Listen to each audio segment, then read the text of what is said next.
இந்த G7 மாநாடு வருஷம் வருஷம் நடக்கும்னு நமக்கு தெரிஞ்ச விஷயம் தான். ஆனா, இந்த 2025ஓட மாநாட உலகமே திரும்பி பார்த்திருக்கு. அதுக்கு காரணம் இந்தியா தான். ஏன்னா, இந்தியா இந்த மாநாட்டுல கலந்துக்க போறாங்க. முக்கியமா மோடி அவர்களுக்கு பயங்கர வரவேற்பு இருக்கு. அதே சமயம் பயங்கர எதிர்ப்பும் இருக்கு.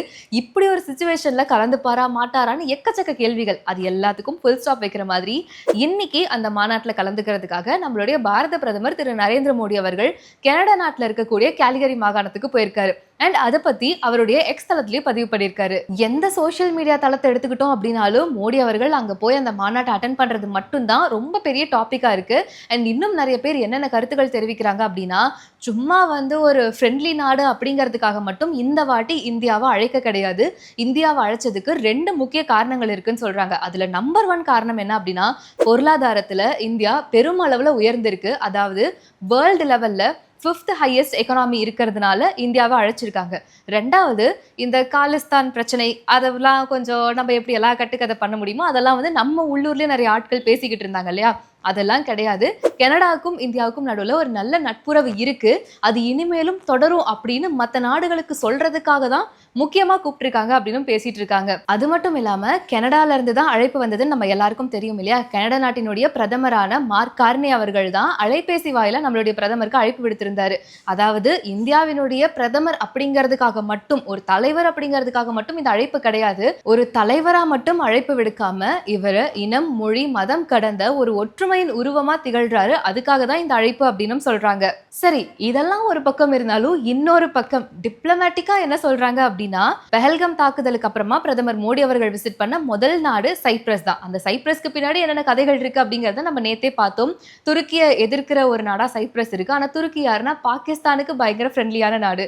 ஸோ இது எல்லாத்தையும் முடிச்சுட்டு சைப்ரஸ் நாட்டை விசிட் பண்ண அடுத்த நாளே மறுபடியும் G7 மாநாட்டில் கலந்துக்கிறாரு. அப்படிங்கிறப்போ இதை பத்தின விஷயங்கள் ஏதாவது பேசுறதுக்கான வாய்ப்புகள் இருக்கோ அப்படிங்கிற மாதிரியான கேள்வியும் எழுந்துகிட்டு இருக்கு.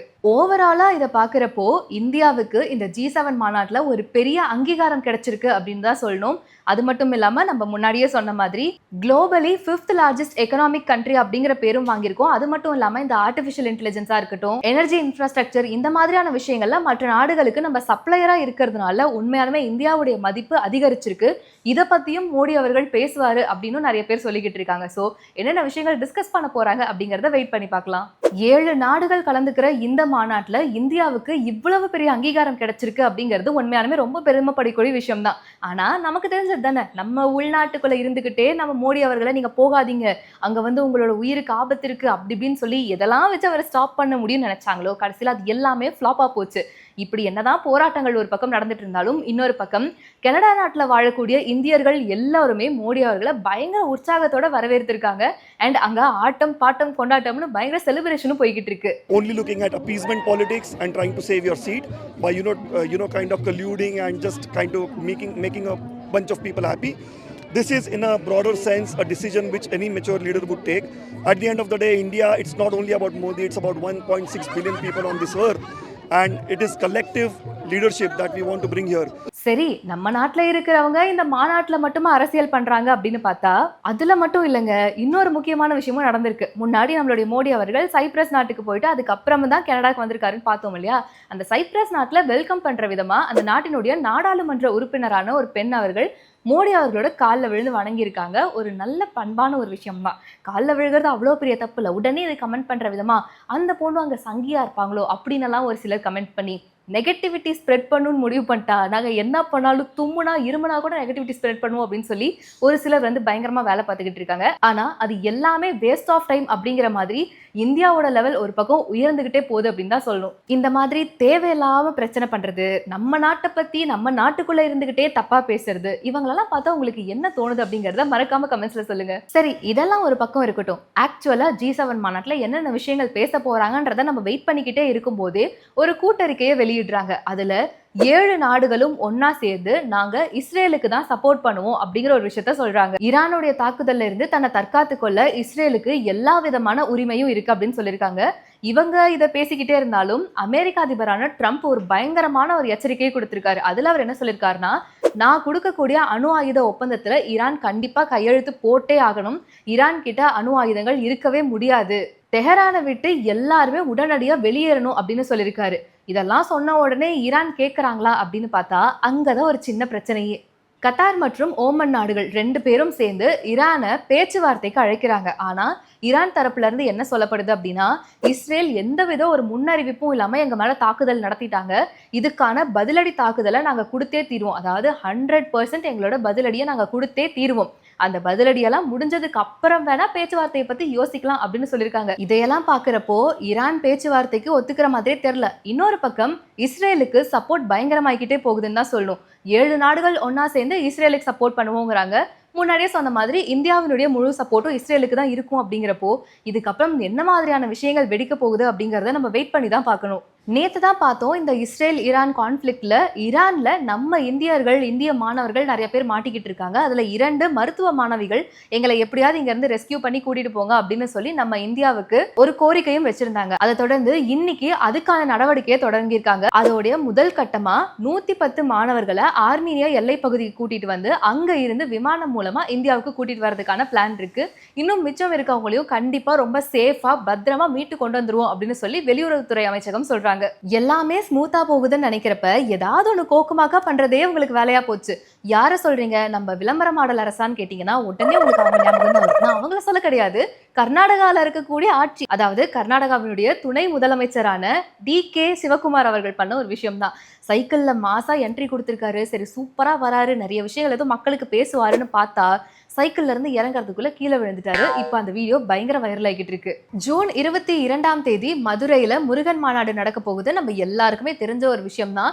அதை வச்சு எப்படியெல்லாம் அரசியல் பண்ண முடியும்னு எல்லா கட்சிகளும் பிளான் பண்ணிக்கிட்டு இருக்காங்க. ஆனா இன்னைக்கு அந்த முருகன் மாநாட்டுக்கான பாடலை வெளியிட்டு இருக்காங்க. அதை தொடர்ந்து பாஜகவினுடைய மாநில தலைவரான நயினார் நாகேந்திரன் அவர்கள் என்ன சொல்லியிருக்காருன்னா, சிறப்பு ரயில் சேவை இருக்கு. அதாவது ஜூன் 21ஆம் தேதி சென்னையில இருந்து மதுரைக்கும், ஜூன் 22ஆம் தேதி மாலை மதுரையில இருந்து சென்னைக்கும் வந்து ரயில் சேவை விட்டுருக்காங்க அப்படின்னு சொல்லியிருக்காங்க. முக்கியமா அவர் குறிப்பிட்டு சொன்ன விஷயம், இந்த முருகன் மாநாடு எக்காரணத்தை கொண்டும் அரசியல் நோக்கத்தோட நடத்தப்படுறதே கிடையாது. அங்க யாருமே நாங்க அரசியல் பேச மாட்டோம். சோ நீங்க எல்லாருமே வந்து கலந்துக்கணும் அப்படிங்கிற ஒரு ரெக்வஸ்டையும் வச்சிருக்காரு. காங்கிரஸ் வம்பிழுக்கிறனா அப்ப நம்ம விளம்பர மாடல் அரசு எதுவும் பண்ணலையா ரீடி அப்படின்னு நீங்க கேட்கலாம். எப்படி பண்ணாம இருப்பாங்க? 1-2 பண்ணா பரவாயில்ல, நிறைய விஷயங்கள் பண்ணியிருக்காங்க. அதுல முக்கியமான சில விஷயங்களை நான் குறிப்பிட்டு சொல்றேன். அதாவது நம்ம அப்பா வந்தாரு, அதுக்கப்புறம் இப்போதைக்கு சின்னையான்னு சொல்றாங்க, கொஞ்ச நாள் போச்சுன்னா சின்ன அப்பான்னு சொல்லுவாங்க போல இருக்கு. இப்ப சின்னவரோட சின்னவரையும் உள்ள கொண்டு வரதுக்கான பிளான் பண்ணிட்டாங்க. கட்சிக்குள்ளையா அப்படின்னு கேட்டீங்கன்னா உடனே கொண்டு வந்தா நமக்கெல்லாம் டவுட் வந்துரும்ல. சோ அப்படியே கொஞ்சம் இன்டைரக்டா கொண்டு வர மாதிரி அவருக்கு ஒரு பதவி கொடுத்திருக்காங்க கலைஞர் டிவில. யாரு அப்படின்னு கேட்டீங்கன்னா வேற யாரும் இல்லைங்க, நம்ம இன்பநிதி அவர்கள் தான். 21 வயசுல கலைஞர் டிவியின் நிர்வாகியா ஜாயின் பண்ணிருக்காரு. அண்ட் அவருடைய ஒர்க் டைம் கேட்டீங்கன்னா காலையில 11 மணில இருந்து சாயந்தரம் 5:30 மணி வரைக்கும் தான். இந்த மாதிரியெல்லாம் கம்பெனில நமக்கும் வேலை கொடுத்தா ஜாலியா தான் இருக்கும். சரி நம்ம என்ன அப்பா குடும்பத்திலயா இருக்கோம், பரவாயில்ல நம்ம வேலையை பார்ப்போம். சரி ஓகே, எப்பயுமே வந்து திமுக ஆட்சியில இந்த பிரச்சனை நடக்குது, அந்த பிரச்சனை நடக்குது, ரோடு சரியில்லை, அந்த பிரச்சனை, இதெல்லாம் தான் பார்த்துக்கிட்டே இருக்கும். கொஞ்சம் டிஃப்ரெண்டா இன்னைக்கு நம்ம வேற சில விஷயங்களை பார்க்கலாமா? புதுசா என்ன அப்படின்னு கேட்டீங்கன்னா, நேத்து வந்து ஒரு நியூஸ் வந்திருந்தது. தாவேகா கட்சியில இருந்து ஒரு சிலர் வந்து திமுக கட்சியில இணைஞ்சிட்டாங்க.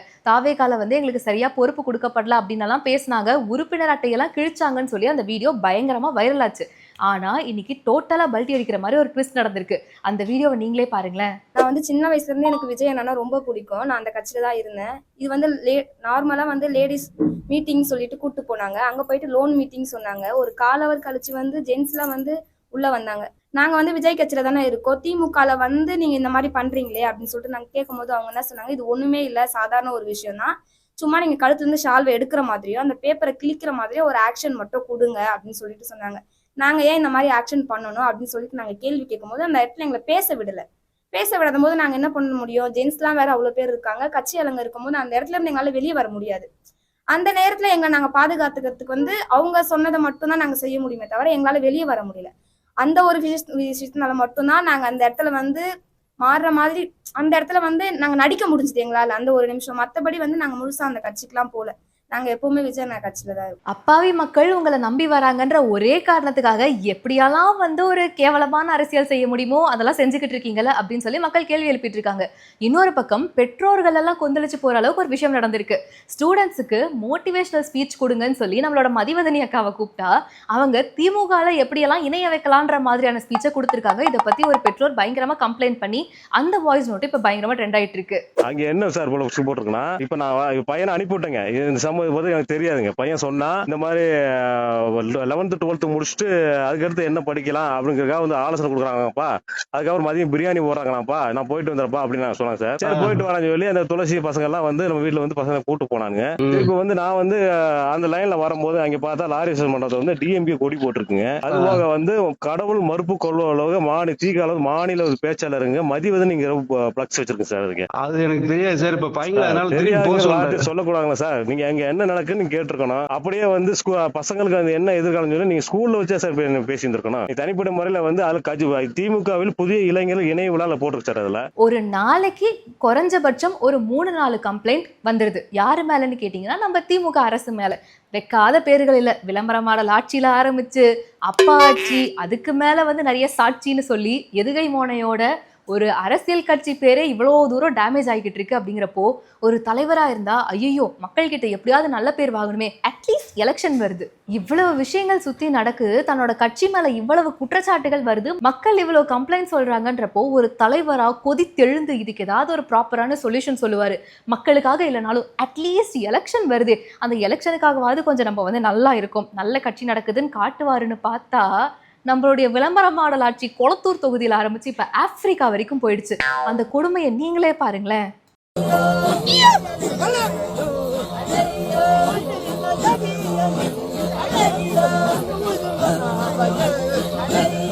எப்படி டான்ஸ் சூப்பரா இருந்துச்சுல்ல. ஒரு பக்கம் நம்மளுடைய உடன்பிறப்புகள் எல்லாம் என்ன சொல்றாங்கன்னா, நாங்களாம் எதுவுமே பண்ண கிடையாது, நம்ம தமிழ்நாட்டை சேர்ந்த மருத்துவர் ஒருத்தர் வந்து அங்க இருக்காரு, அவர் வந்து நம்ம முதல்வருடைய திட்டங்கள் பத்தி எல்லாம் சொல்லியிருக்காரு, முக்கியமா பழங்குடியின மக்களுக்கு செய்யக்கூடிய திட்டங்கள் பத்தி சொல்லியிருக்காங்க, அதை போற்றுற வகையில தான் வந்து அவங்க இதெல்லாம் பண்ணியிருக்காங்கன்னு சொல்றாங்க. இன்னொரு பக்கம் என்ன சொல்றாங்கன்னா, இவங்கெல்லாம் ஒரு குரூப், இவங்களுக்கு வந்து நம்ம ஒரு பர்டிகுலர் காசு கொடுத்து இந்த மாதிரியான விஷயங்களை நீங்க பண்ணுங்கன்னு சொன்னா அவங்க அதை பண்றதுதான் அவங்க வேலையே அப்படின்னு சொல்லியிருக்காங்க. எதை நம்புறது எதை நம்ப கூடாதுன்னு நான் சொல்ல மாட்டேன், உங்களுக்கே தெரியும். ஸோ அதனால இந்த டான்ஸை பத்தி, இந்த வீடியோவை பத்தி, முக்கியமா கையில இருக்க போட்டோவை பத்தி உங்களோட கருத்துக்கள் என்ன அப்படிங்கறத கமெண்ட்ஸ்ல சொல்லுங்க. இந்த விஷயத்த மறுபடியும் சொல்லக்கூடாது, ஒரே டாபிக்கை நான் அடிக்கடி பேசுறேன்னு தோணுதோ அப்படின்னு நான் ஸ்கிப் பண்ணணும்னு தான் நினைச்சேன்.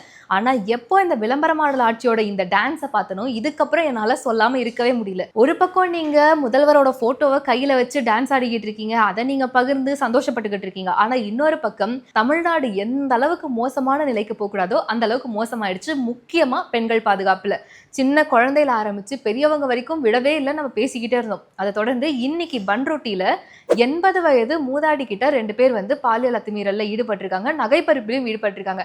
அதுல ஒருத்தனை இன்னைக்கு போலீசார் சுட்டு பிடிச்சிருக்காங்க அப்படிங்கிற ஒரு தகவலும் வந்திருக்கு. ஆனா இதுக்கு என்ன மாதிரியான ஆக்ஷன்ஸ் எடுக்க போறாங்க, எப்படி இருக்க போகுதுன்றது சத்தியமா யாருக்கும் தெரியாது. வெயிட் பண்ணி தான் பார்க்கணும். முதல்வர் வந்து இவ்வளவு திட்டங்கள் கொடுத்திருக்காங்க, இதனால மக்கள் பயனடைஞ்சிருக்காங்கன்ற செய்தி ஒரு நாளைக்கு 1 வருதோ இல்லையோ, இந்த மாதிரியான விஷயங்கள் ஒரு நாளைக்கு கிட்டத்தட்ட 5-6 வருதுன்றப்போ நாங்க எப்படி வெளியே நடக்கிறது, தைரியமா எப்படி முதல்ல வீட்டு வாசலை தாண்டதுன்னு ஒவ்வொரு பெண்களும் இப்ப கேள்வி கேட்டுட்டு இருக்காங்க. இதுல தாங்கிக்கவே முடியாத ஒரு விஷயம் என்னன்னா, முன்னாடியெல்லாம் கூட ஏதாவது ஒரு தப்பு நடக்குது, அதை வந்து எதிர்க்கட்சி தலைவரான எடப்பாடி பழனிசாமி அவர்களோ பாஜக தலைவரான நயினார் நாகேந்திரன் அவர்களோ சுட்டி காட்டி சொல்றாங்கன்னா அவங்களுக்கு பதில் அளிக்கிற விதமா இல்ல, இந்த குற்றச்சாட்டுக்கு நாங்க கண்டிப்பா ஆக்ஷன்ஸ் எடுப்போன்ற ஒரு ரிப்ளை பதிலாவது இருக்கும். ஆனா இப்போ மோசமான ஒரு மடைமாற்ற அரசியல் பண்றன்ற பேரை வச்சுக்கிட்டு என்ன குற்றச்சாட்டுகள் வந்தாலும் சரி, எந்த தலைவர் அதை பத்தி கேள்வி கேட்டாலும் சரி, நாங்க சம்பந்தமே இல்லாம தான் பேசுவோன்னு தேவையில்லாத ஒரு கண்டென்ட்டை பேசிக்கிட்டு ஒரு மடைமாற்று அரசியலை தான் பண்ணிக்கிட்டு இருக்காங்க.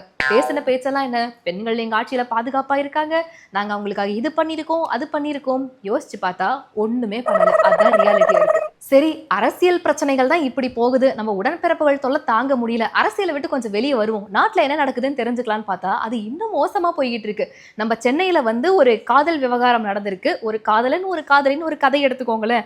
அதுல வந்து அந்த காதலன் என்ன கேட்டாலும் அந்த காதலி வந்து வாங்கி தருவாங்களாம். கடைசியா ஒரு ட்விஸ்ட் வச்சாரு, எனக்கு ஒரு கார் வேணும் அப்படின்னு சொன்ன ரீசனுக்காக தன்னோட அப்பா சேர்த்து வச்சிருந்த 20 லட்சம் கேஷை கொண்டு வந்து காதலனுக்கு கொடுத்து கார் வாங்கி கொடுத்துருக்காங்க. அந்த காதலன் காரோட எஸ்கேப் ஆயிட்டார். இப்ப அந்த பொண்ணும் அவங்க அப்பாவும் போலீஸ் ஸ்டேஷன்ல கம்ப்ளைண்ட் கொடுத்துட்டு பாவம் கஷ்டப்பட்டுக்கிட்டு இருக்காங்களாமா. நாட்டுல என்னென்ன நியூஸ் எல்லாம் கேட்க கூடாதோ எல்லா நியூஸும் நடந்துகிட்டு தான் இருக்கு. பட் இருந்தாலும் நம்ம வந்து கொஞ்சம் மென்டல் பீஸோட இருக்கணும் அப்படின்னா இதெல்லாம் ரொம்ப போட்டு மண்டையில ஏத்திக்காம நம்மளோட கான்சென்ட்ரேஷன் ஃபுல்லா தேர்தல் வருது, யாருக்கு முக்கியமோ ஓட் போடணும், நமக்கு அடுத்த நல்ல ஆட்சி எப்படி அமையணுன்றதை பத்தி யோசிச்சா மட்டும் போதும்.